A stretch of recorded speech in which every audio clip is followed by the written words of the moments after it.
awesome.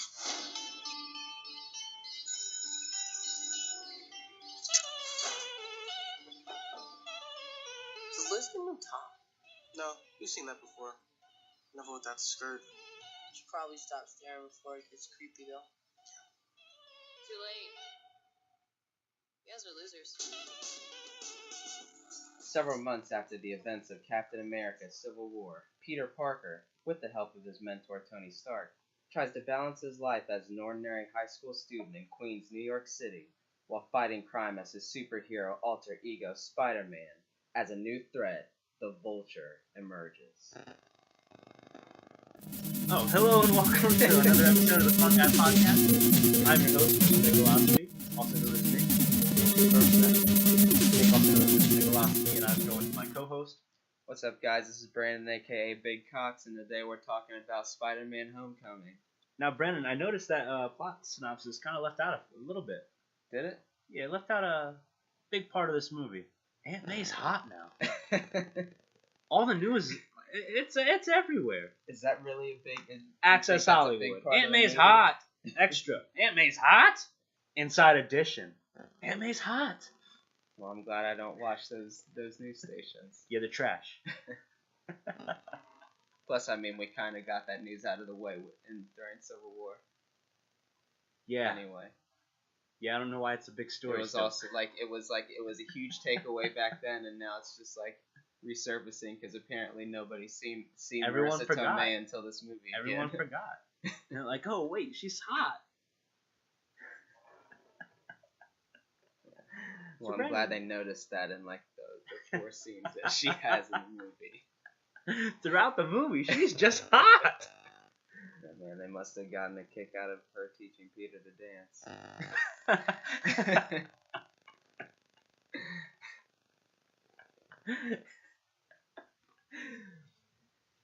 So, other than the plot synopsis, what do you think this movie was about? Well, I mean, I think this movie is, like the plot synopsis says, it is a lot about Peter balancing life between being Spider-Man and just being a kid in high school. But also a lot of it has to do with Peter's like seemingly undying determination to become an Avenger, and almost like how far is he willing to go? Like how much is he willing to sacrifice to become that? And is he actually ready to be an Avenger or not? It was just my phone fell over. Oh, okay. I was worried you might have broke something. Well, no. I might have broken my phone, but I doubt it. You guys are losers. See, I felt he wasn't really finding a balance. I feel like the movie was about him accepting that there needs to be a balance. Because he's just gung-ho, ready to be Spider-Man. He wants another mission. He's ready. Thinks he's ready. He's just a kid. Well, I mean, yeah. I mean, yeah. Yeah, I guess that is. Yeah. Because he quits band. He quits the academic, whatever they are. What is that called? The academic decathlon. He quits the team. Yeah. Robotics lab. He quit it. All for this Stark internship. Yeah. That's weird. I mean, he's trying to leave his life as Peter Parker. He wants to be Spider-Man and nothing else. Well, I mean that is usually always the conflict though with Spider-Man, is that he wants to find a balance. He understands that he has a responsibility with the powers that he has, but like he also has like all these other things going on that he does want to. And that's what he learns in this movie. No one explicitly says it, but I think throughout the movie he learns that with great power comes great responsibility. Yeah. And I guess with that being said, that's one of the things that we can talk about is that like the MCU like right here has sort of proven that we don't need an actual origin story. We don't need an actual origin story in order to introduce introduce especially such a well-known character as Spider-Man. Especially someone who's had 2 origin movies in the last since 2000. Yeah. So within the last almost. What, Spider-Man came out in 2001? 2002. I thought it was 2002? 01 too, but I was Okay. corrected earlier today. So 2002 was the first Spider-Man. Yeah. So in the last 15 years, Yeah. we we had had 3 a- Spider-Men, 2 of which had an origin. Yes.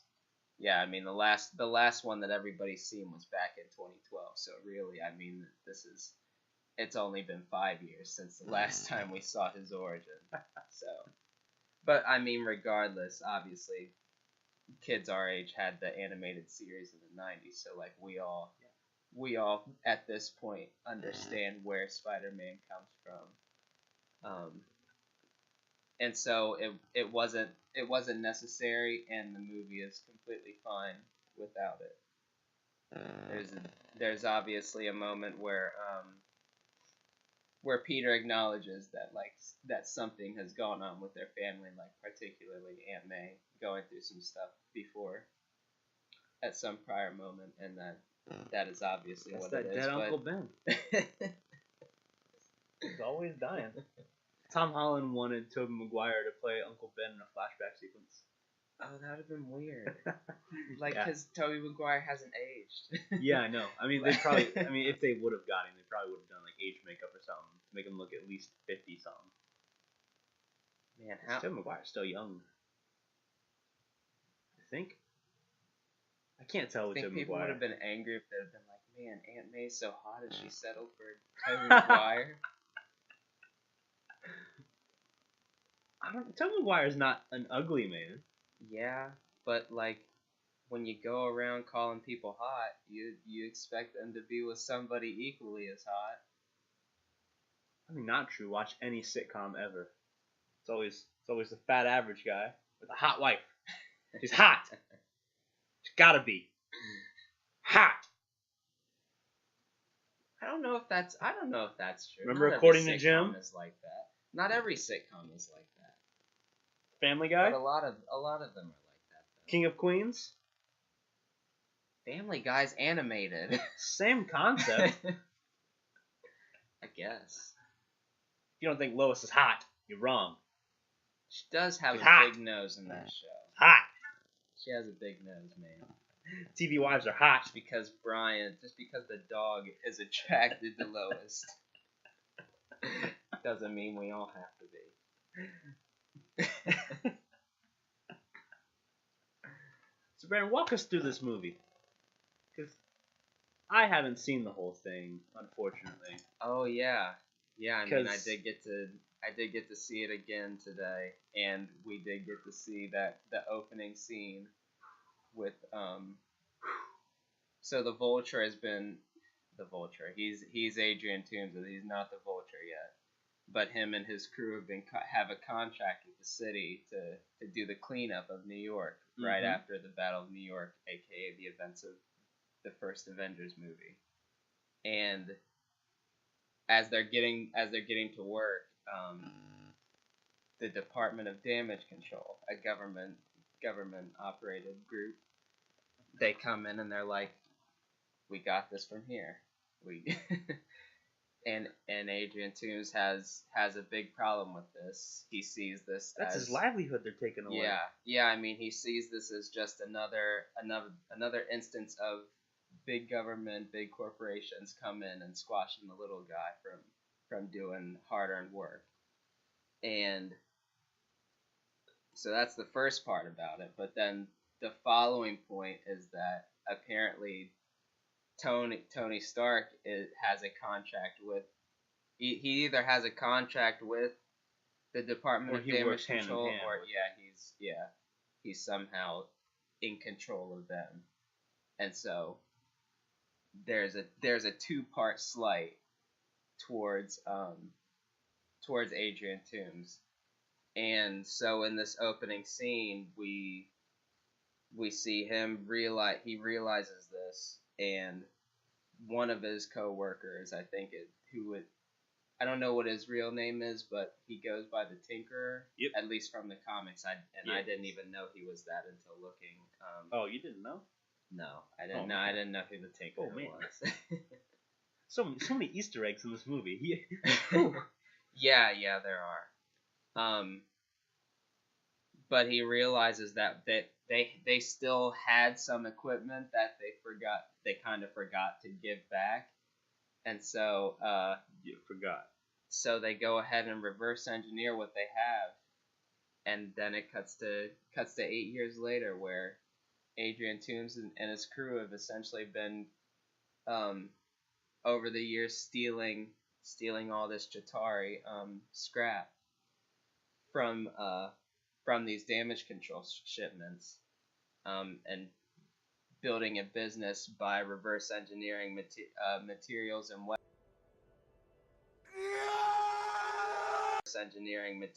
materials and weapons and selling them on the streets. Now, I mean, probably on the streets and abroad, but our only example was on the streets. yeah.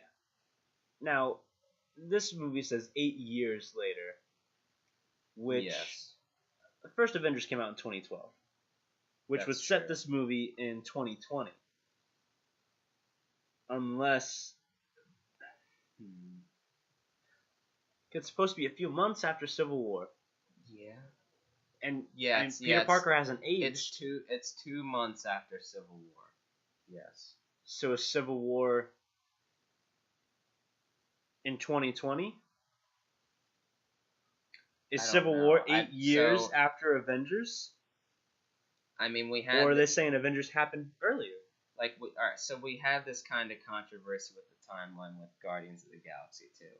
Well, And no. Guardians of the Galaxy 2 gives us a flashback sequence to Earth in the 80s, and then says 30 years later. And it's set a few months Is it just after. isn't it 34?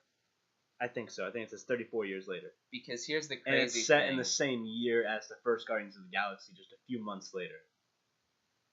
See, I don't know if that's true. No, that is Because true. That's when- confirmed. But because I've watched Guardians of the Galaxy before I came here, and when it shows Peter getting picked up off of Earth by Yondu, and then it says 26 years later, and it cuts Yeah, because to that was when Peter was like 12 or 10. I'm guessing Oh, or maybe yeah, 8. You're right. He was 8. He was 8 years old. And take that into. And then the opening of Guardians is 8 years before that because he wasn't born yet. Come on. I did not take that into account. What, you think he was born and grew up 8 years in 1 year? You guys are losers. Obvious if you just put the pieces together, man. But now, yeah. because the next time we see Guardians, it'll be in Infinity Wars. Right. And I don't know what the time gap is now. Because if Avengers is 8 years ago, I don't know if that's still 2012 or if that's,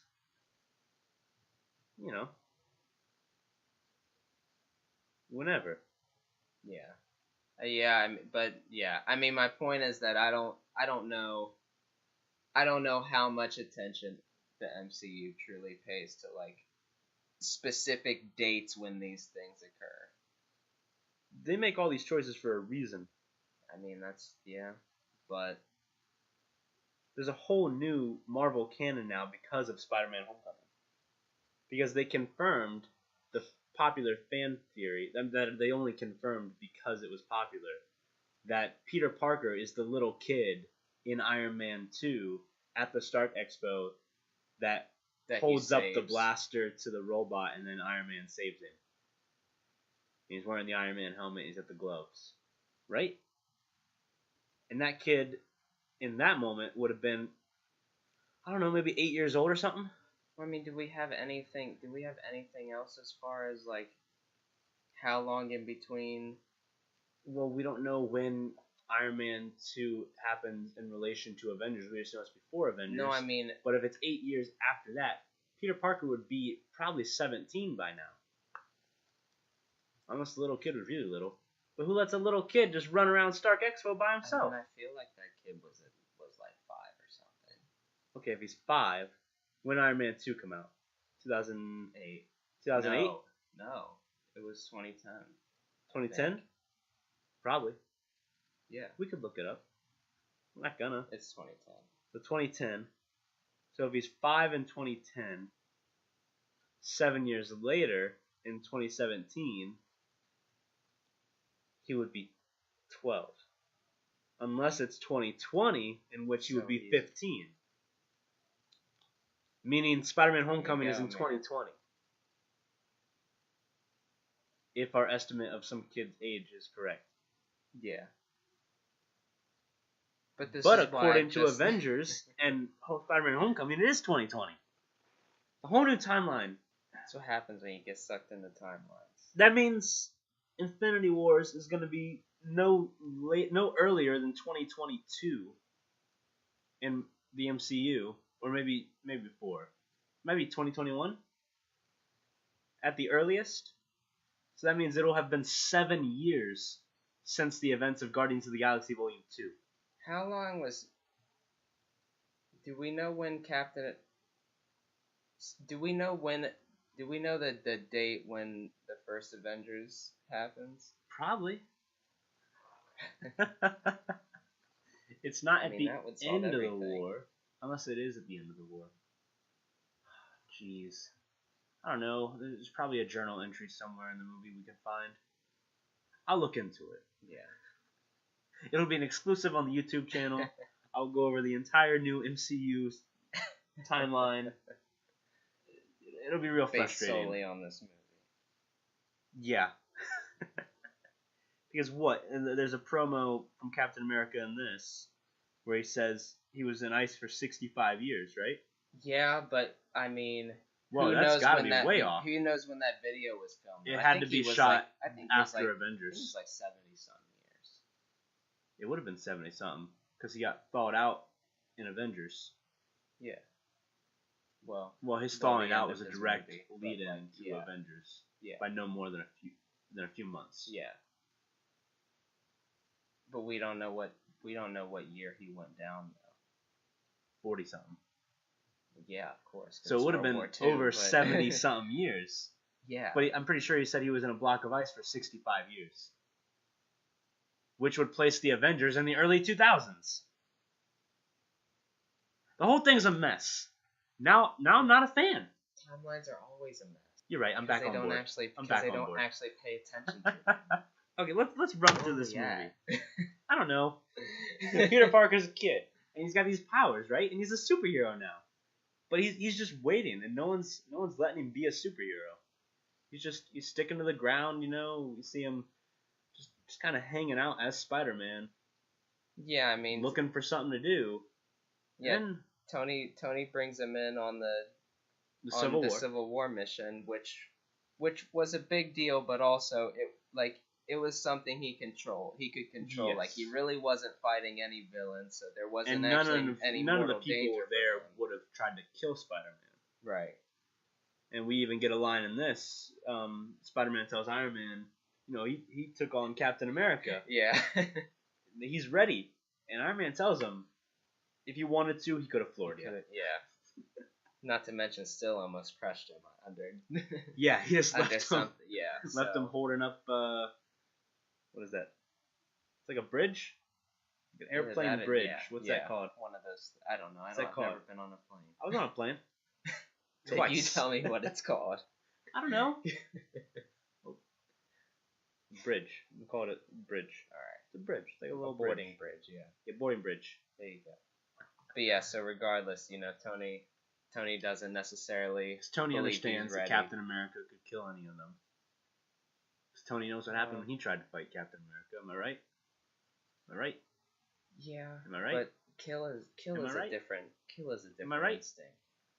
Like I don't know. Captain America was in a war. yeah, but Iron Man's not just gonna get killed by Captain America. Yeah, but like, if you wanted to. But it's like if it was kill or be killed, like clearly Iron Man. What? Yeah. It's just What? you saw what happened to Bucky's arm? Yeah. Okay, he's got a metal arm that can be torn off. That's cool. Captain America doesn't get his arms torn off. I know. So what I'm saying is he's gonna lose his real arm No, the but same way. Captain America busted up Iron Man. Yeah, but because it wasn't kill or be killed. Yeah, if it were kill or be killed, I'm pretty sure, you know, Captain America, with all the people he's killed in the past, he's not going to hesitate to kill an Iron Man. Why would he hesitate it? We're talking kill or be killed. Yeah, kill or be killed. There is no He's gonna kill him. hesitation. He's gonna kill him. But he's not, because Iron Man's not, like, We don't have he's time for not this. going to get killed Let's talk about Spider-Man. when he has lasers. I don't know. I just mean, people shot lasers at Captain America before. It didn't turn out so well for them. Yeah, but they don't have the accuracy that the Iron Man suit does. Okay. Speaking of kill, there's a moment in this when Spider-Man learns that his suit has an instant kill feature, which is pretty crazy stuff for Tony Stark to put into some kid's costume. What's wrong with him? Well, Tony plans for the contingencies. That's why he had 50 million Iron Man suits in Iron Man 3. And then he blew them all up. And then for some it's reason why he's got created just as many Ultron now. In Avengers Age of Ultron. He doesn't have that many. He's got a whole Iron Legion. Does he still have the Iron Legion? Unless they're all destroyed. I mean, he used a bunch of them to help in the fight with Ultron. Yeah, but he hasn't used any of them since. As far as he hasn't been in anything since. Exactly.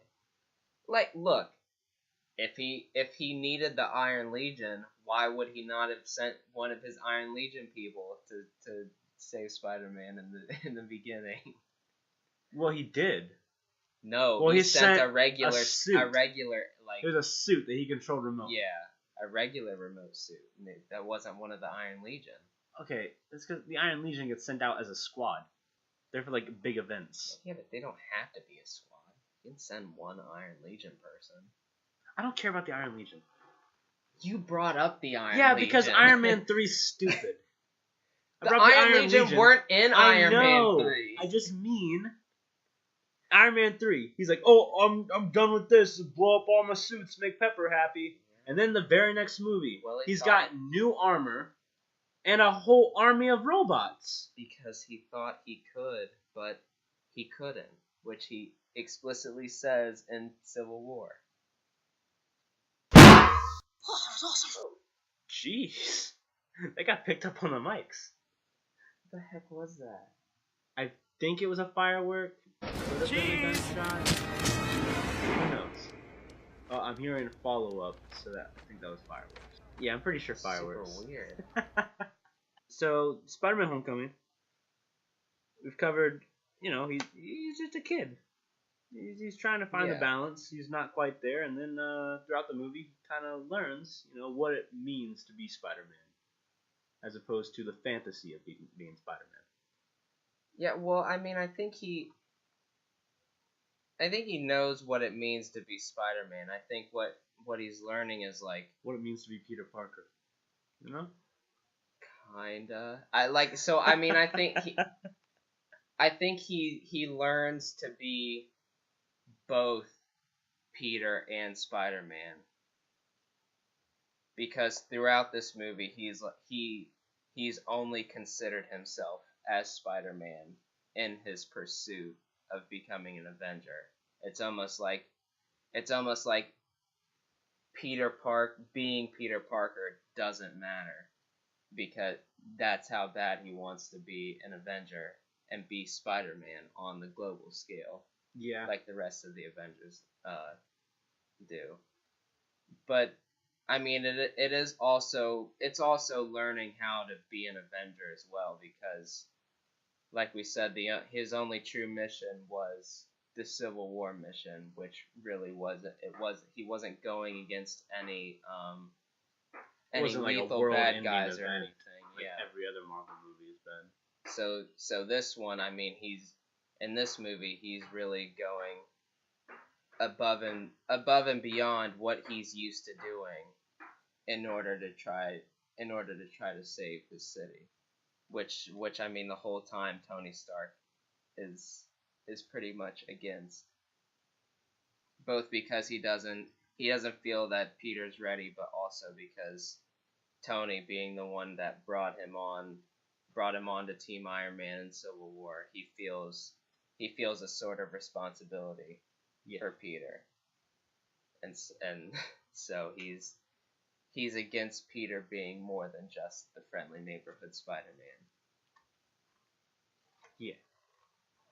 Well, I don't want to get too much into every detail of the movie, because I feel like, so far people Yeah. can still listen to this and watch the movie and not ruin it for themselves. Yeah. I mean, the movie's still fresh.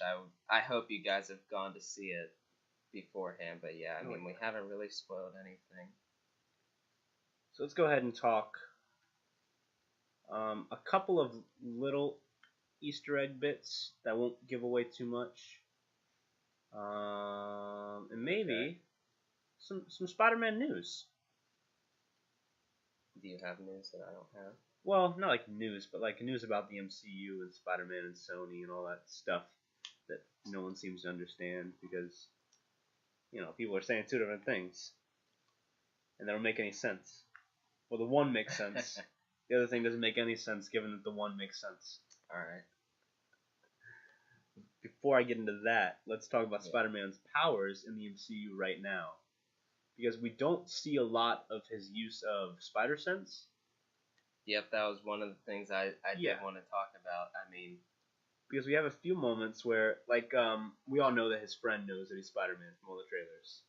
yes. So when he finds out, it's because he's sitting in Peter's room waiting for him, and Peter climbs in through the window and he doesn't know that Ned's there. No, just doesn't And that's notice because, him at all. he doesn't perceive Ned as a threat.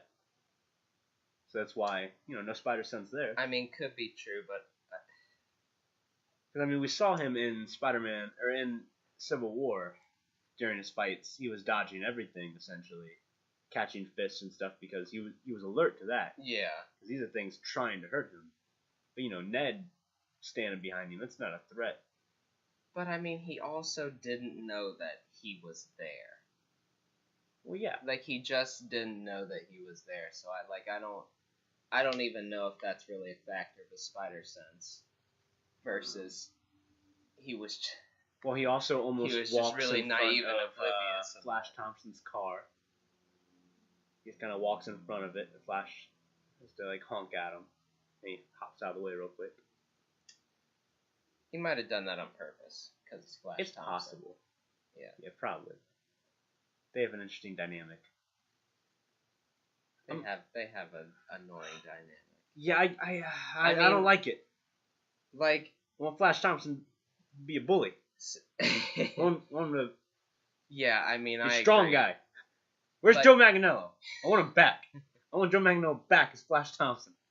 I mean, so I get what they wanted to do, as far he, for all intents and purposes, this Flash Thompson is still bullying Peter Parker, but just not in the canonical sense that we are used to. It's just so weird. We're used to seeing Flash Thompson as more of the physically imposing. It's because what they're doing for this is he goes to the New York Science Academy, and so they made everyone these smart kids that have earned their way into that school.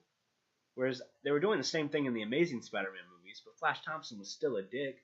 Yeah, you can be smart and still be a still bully. Big and was a sports player and all that stuff. Yeah. Although this Flash Thompson could apparently climb the rope to the ceiling of the gym. So. Who can't climb a rope? I can't climb a rope. What, are you weak? I've never been asked to climb a rope, but I can.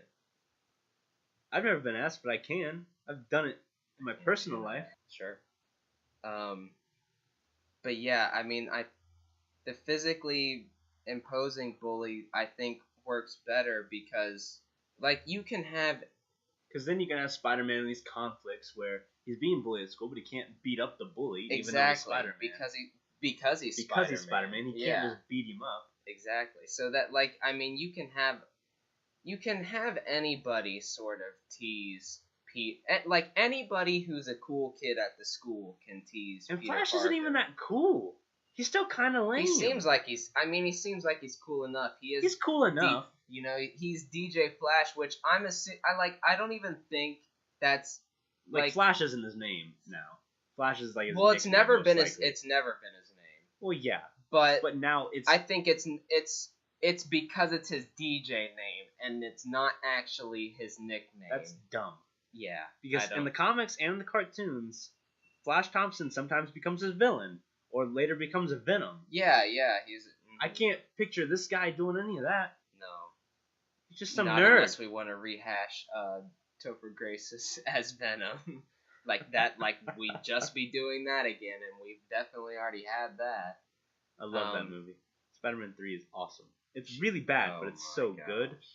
Well, I mean, if it's one of your guilty pleasure movies, love it. I'm not gonna hate you for it. I love the damn You know thing. how I feel about Iron Man 3. So. But yeah, so I mean, I'm not sitting here like hating on the casting or anything.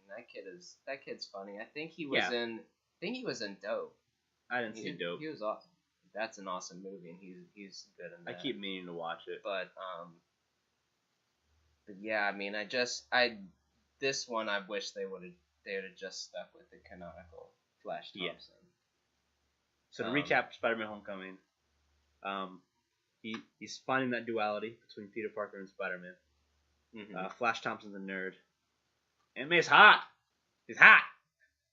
I guess, yeah. And there are some really good moments in this movie. Like there's the iconic panel from the comics. I don't remember which issue, where Spider-Man is lifting up a big mess of like metal and rubble and stuff, and he's all damaged. Yeah. And he's in the water, and we get that shot, and it's really good. And it's immediately following him looking into a puddle where his mask is sitting, and you see his reflection, and it's half the mask and half his face. Mm-hmm. Another iconic image from the Spider-Man comics. They hit both of them in one scene. I didn't know that, but that is my favorite scene in the movie because, that's essentially every one of these movies, it has like the hero moment where like they. Well, we've had him lift the really heavy thing in like every movie. Yeah. Spider-Man well, yeah. I mean, 2, we saw that. when he catches that big thing, and he's got his mask off, and Mary Jane's like, "Hi." He's like, "Hey." Yeah. This is really heavy. That wasn't that. Well, that I don't. That was the hero moment. Was that his hero moment? He caught the big thing. It was about to smash Mary Jane, When did he stop and then the train? he Was that lifted the it up. first one? Well, no, that was the second one too. He had two big hero moments in that. Yeah, Both. that's Takes his mask off, that's stops something that- big. That's that the one's big the hero moment for me. And we got something very similar with the boat in this one. Yeah, but the way that resolves it doesn't work the same. Yeah, it takes a lot away from it. It's not. Yeah. But yeah, the reason why I love this scene in the movie is because you think when you watch the movie, you think that there is something that happens before this where you think that you have that moment, but then it comes to this moment, and like it's so much simpler. Where like we're talking about, this movie is about him realizing like what it means to truly be a hero. And in this moment, like he's it's like he's hitting a moment of defeat, and then he's like questioning himself, like who really am I? And like it takes his ability to dig himself out of this hole in order to become the hero that we all are expecting him to be. To become the real Spider-Man. Yeah.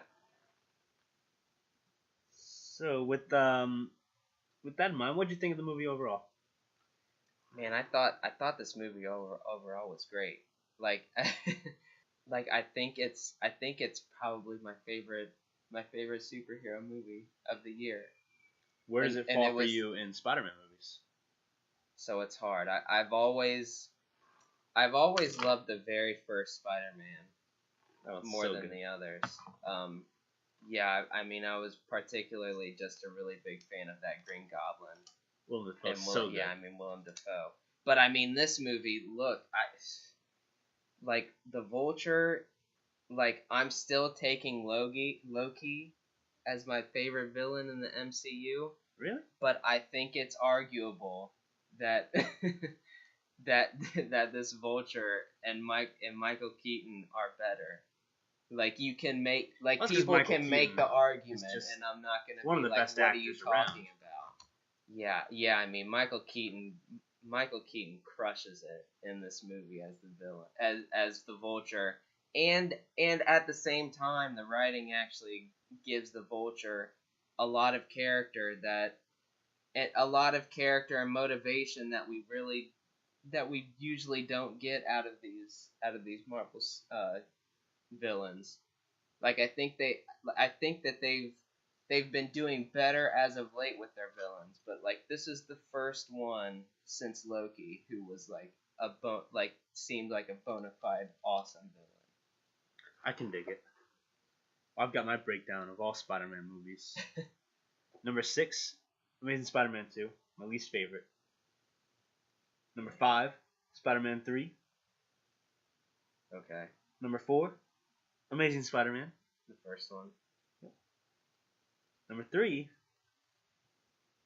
is tough for me because because my it's 2 and always 3 are very close, and it's Homecoming at 3, Spider-Man 2 at 2, Spider-Man 1 at 1. Man. Mainly because of the Thanksgiving scene in Spider-Man 1. It's my favorite scene from any superhero movie. Bike messenger, knock me down. Cut my arm. Oh my gosh. So real quick, how many thwips would you give this movie? I think I'm good. Like I think I'm going the full 10 out of 10 flips. I'm giving it 10 It's like thwips too. I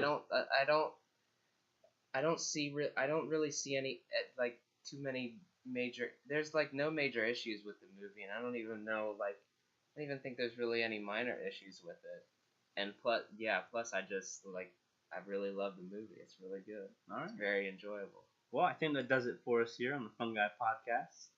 And head over to the YouTube channel where we'll be talking Sony and Marvel news while we play through some Spider-Man classics. Talk to you next time. All right. See you guys later.